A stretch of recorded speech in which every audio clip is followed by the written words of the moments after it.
খুবই সুন্দর এই প্যাগোডাটি এবং আত্মপান প্যাগোডা বলা হয় বা বার্মিসরা এটাকে, মানে আমাদের দেশীয় ভাষায় বললে এটাকে আপনি দেশপ্রেমের প্যাগোডাও বলতে পারেন। এই যে আমি এবং আমাদের টিম এখানে, আমাদের অনুপম দা আছে ফটো সেশনের জন্য প্রিপারেশন নিচ্ছিল। আসলে এরকম সুন্দর ভিউ তো সবসময় পাওয়া যায় না, তো যার কারণে এখানে দাঁড়িয়ে একটা গ্রুপ ফটো না তুললে কিন্তু হয় না। ভিতরে বুদ্ধ প্রতিবিম্ব রয়েছে, একটু পরে সেখানে বুদ্ধ প্রতিবিম্বর দিকে মানে এক পলক তাকালে আপনার মনটা জুড়িয়ে যাবে। দেশপ্রেমী বুদ্ধ বলে কারণ বার্মা দেশকে ছেড়ে এই বুদ্ধটা চীন দেশে যায়নি, যেহেতু চীন দেশে নিয়ে যাওয়ার জন্য 3টি বুদ্ধ তৈরি করা হয়েছিল বার্মিস শহরে।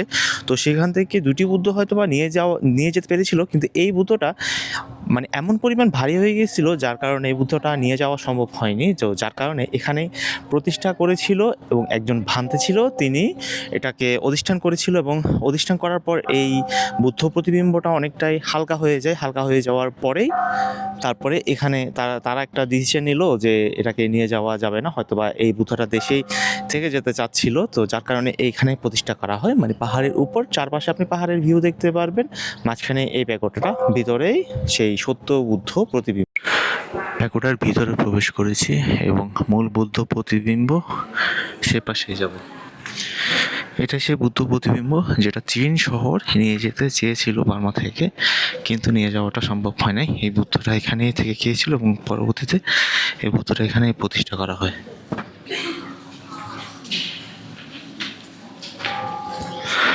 এটাকে বলা হয় দেশপ্রেমী বুদ্ধ। দেশ ছেড়ে যায় না, অর্থাৎ বার্মা শহর ছেড়ে এই বুদ্ধরা চীন শহরে যেতে চায়নি, যার কারণে এটাকে বার্মাতেই প্রতিষ্ঠা করা হয়েছিল। প্যাগোডার বাইরের ভিউটা দেখছিলাম, খুবই সুন্দর। আর দূরে অদূরে মানে খুব সুন্দর করে পাহাড় দেখা যায়। আর মাঝখানে এই প্যাগোডাটা, চারপাশে রাস্তা রয়েছে। আর এখানেও 4 লোকপাল দেবতা রয়েছে। মন্দিরের হিস্টোরিগুলো শ্বেত পাথরে বার্মিজ ভাষায় লেখা।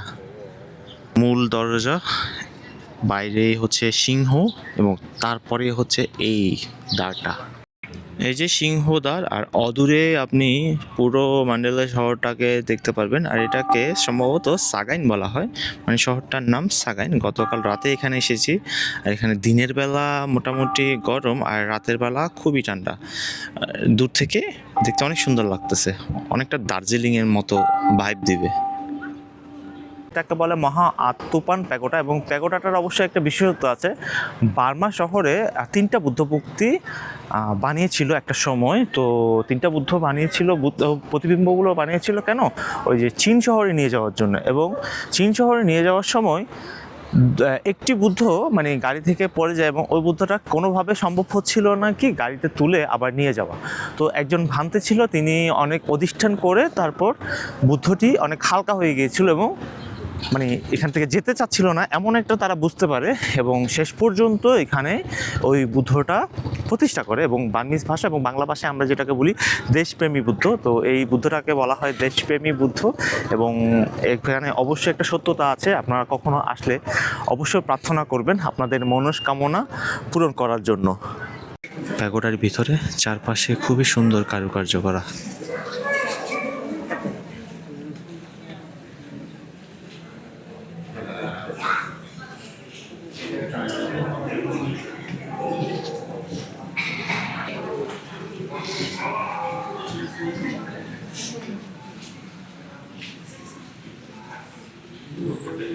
মানুষ আসলে কত রকমের বুদ্ধি নিয়েছে।